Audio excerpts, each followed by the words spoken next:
Sorry about that. Well, thank you for the very kind introduction. Let me start again. Bismillahirrahmanirrahim. Yang berbahagia Profesor Dr. Nuraini Haji Mokhtar, Vice Chancellor of UMT, Deputy VCs, Pro Vice Chancellor, distinguished panel speakers, participants and guests, conference organizers, ladies and gentlemen, Assalamualaikum warahmatullahi wabarakatuh, and a very good morning. Let me begin by thanking the Faculty of Business, Economics and Social Development, UMT, for organizing this conference. It is indeed an honor and privilege for me to address you at today's opening ceremony of the 6th International Conference on Accounting, Business and Economics 2020. Before I proceed further, please allow me to address the loss of a towering patriot yesterday, Allahyarham, Yang Mulia Royal Professor Unku Abdul Aziz. Allahyarham passed away yesterday at the age of 98. Allahyarham was the third Vice Chancellor of University of Malaya from 1968 to 1988. He was the founder of Dewan Bahasa and Pustaka, as well as Tabung Haji, a truly Malaysian patriot, if you like. We're all saddened by his loss.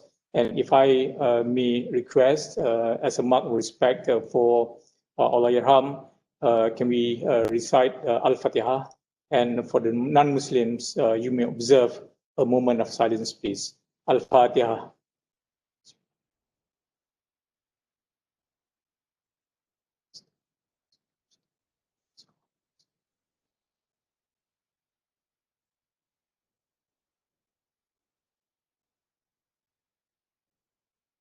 Ameen.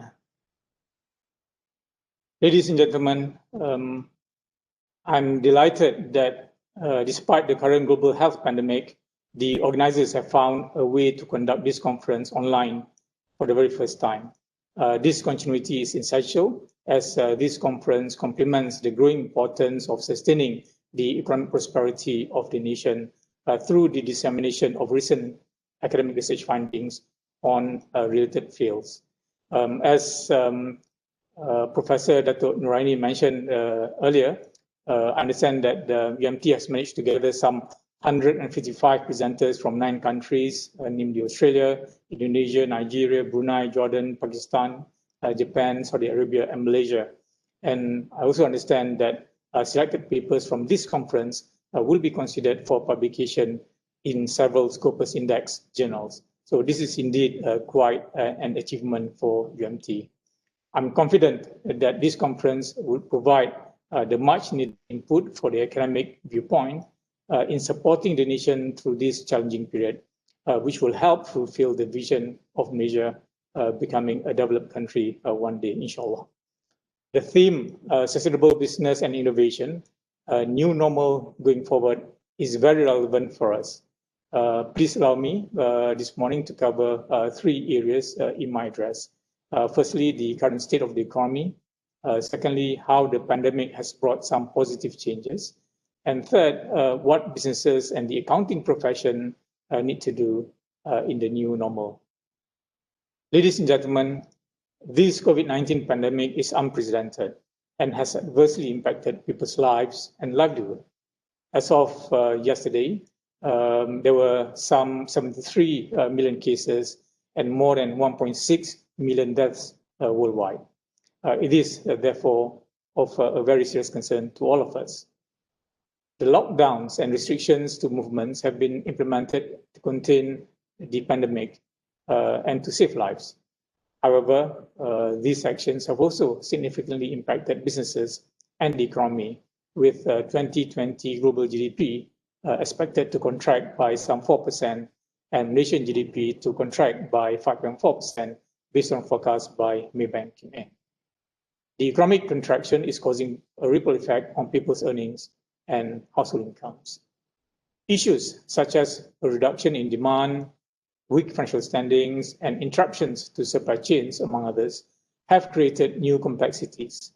Specific business challenges include delays in receivables and payments, lack of liquidity, and decline in revenues, all of which can cause businesses to become highly indebted to sustain itself in this crisis. We can see that some sectors have undeniably suffered more than others. The travel and tourism industry in particular is arguably the most affected due to the decline in demand and global travel restrictions. A report by United Nations Agency highlights a decline in international tourism by 70% between January and August 2020 against the same period last year. And this translates into 700 million fewer tourists and a loss of over $700 billion in export revenues globally. Putting this into perspective, this loss is equivalent to 10 times the one suffered in 2009 global financial crisis. In Malaysia, a published study reports that during the period of 11 January to 16 March 2020 alone, over 170,000 hotel bookings were cancelled due to COVID-19, with losses of almost 70 million ringgit. Since then, of course, workers in the hospitality industry have either faced pay cuts or have been instructed to take unpaid leave, or some of them even laid off. International airlines, including our homegrown Malaysia Airlines, Air Asia, and Malindo Air, have also had to implement similar measures due to the impact of COVID-19 on its operations and profitability. While our financial markets have remained fairly resilient in dealing with such shocks, this crisis is still conceivably the most challenging ever faced by financial institutions in the last 100 years. For banks, deterioration in asset quality, the low interest rate environment, and restrained growth are expected to continue. Volatility in our markets will remain elevated in the near term, given the global resumption of the rise in COVID cases. The broader macroeconomic and geopolitical factors have also resulted in a global risk-off sentiment, with investors moving out of equities into other safer asset classes. This has spurred higher foreign outflow from Malaysian equities, a phenomenon that is not unique to Malaysia only, but also experienced by all emerging markets. For Bursa Malaysia, we have seen some 24 billion ringgit in net foreign outflow in the equities market for the first 11 months of 2020. Now, this is more than double the 11.1 billion ringgit net foreign outflow in 2019. This trend, as I mentioned, is not unique to Malaysia, as other emerging markets have similarly experienced large net foreign outflow. Thailand, for example, experienced some $8.4 billion in net outflow, Indonesia, $2.9 billion, and Philippines, $2.3 billion for the first 11 months of 2020. However, we have noted that the quantum of outflows has been well absorbed by domestic institutions and retail investors. It is worthy to note that retail investors in Malaysia have absorbed more than half of the foreign outflow. Retail investors now contribute more than 1/3 of the total trading volume in the market. Now, as we move into 2021, the reopening of the economy will undoubtedly have a positive impact on the economy and consequently on corporate earnings. Malaysia cannot afford to go into another lockdown, though this virus will be with us for the long haul. To move forward, we have to be patient, embrace changes, and learn how to live with COVID-19. Of course, with strict compliance to the standard operating procedures, or SOP. Ladies and gentlemen, the trajectory of change that has brought about this new normal has come at such unprecedented speed. But Alhamdulillah, I think we have seen some positive elements too.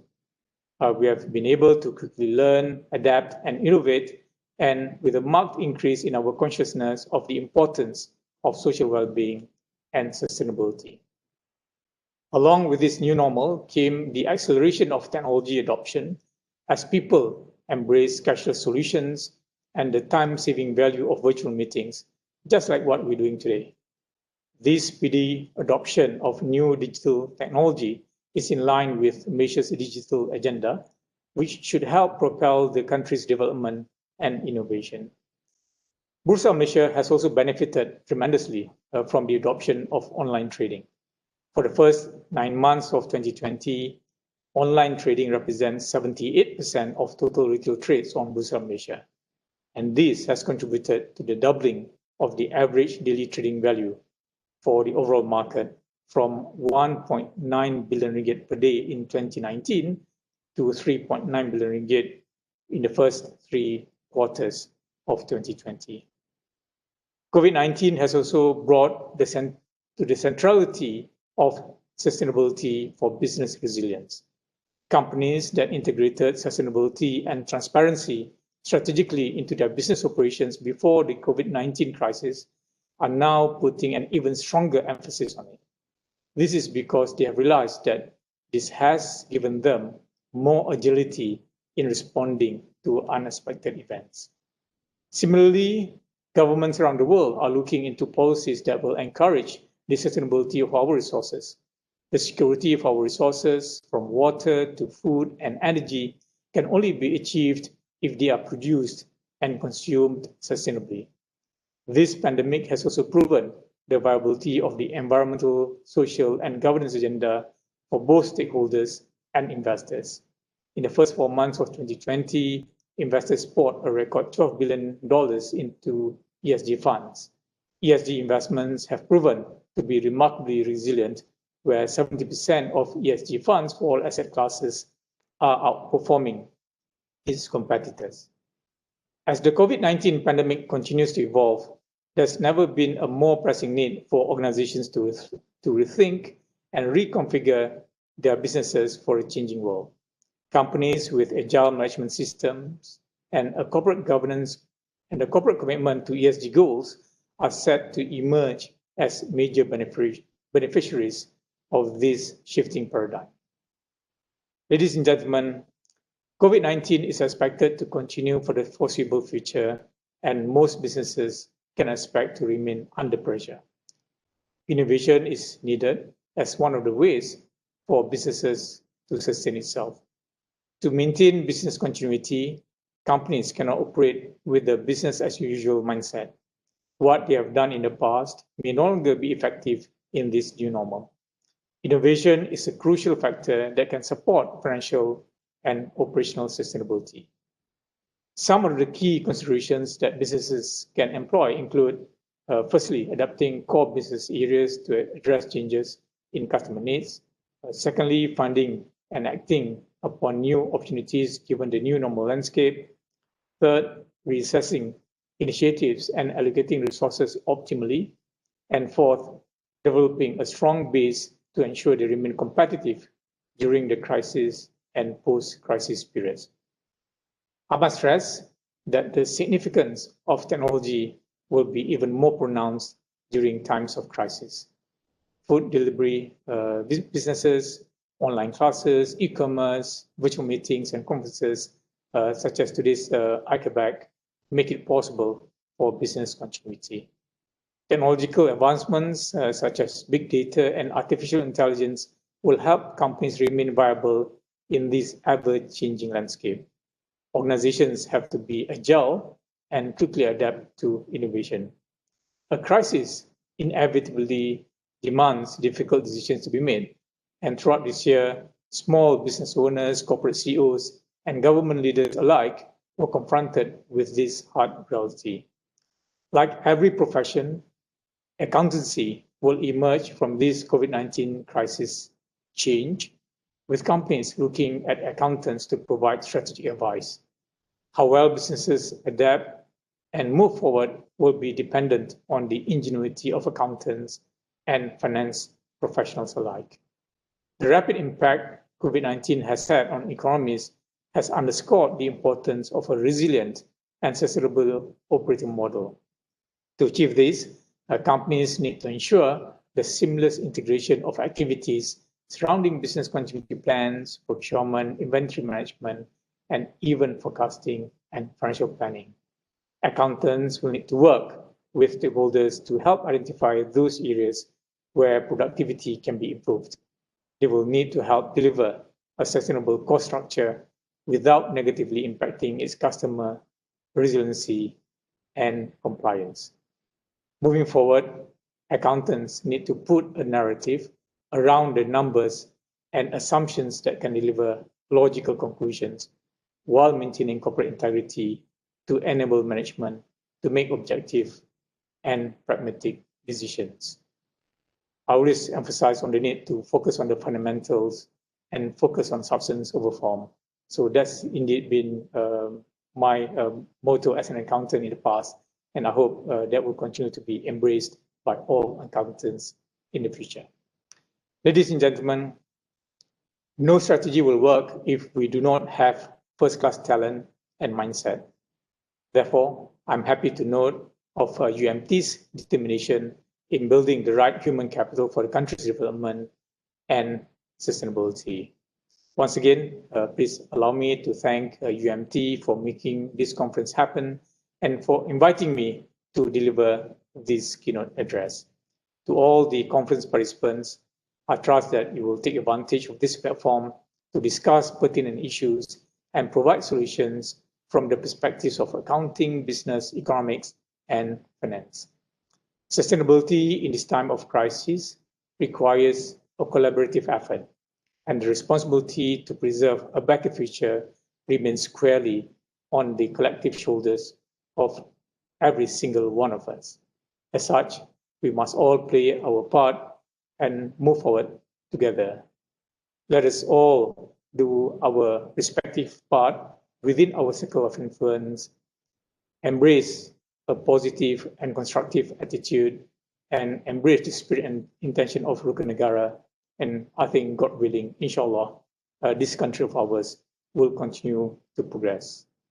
On that note, it gives me great pleasure to officially open the 6th International Conference on Accounting, Business, and Economics 2020.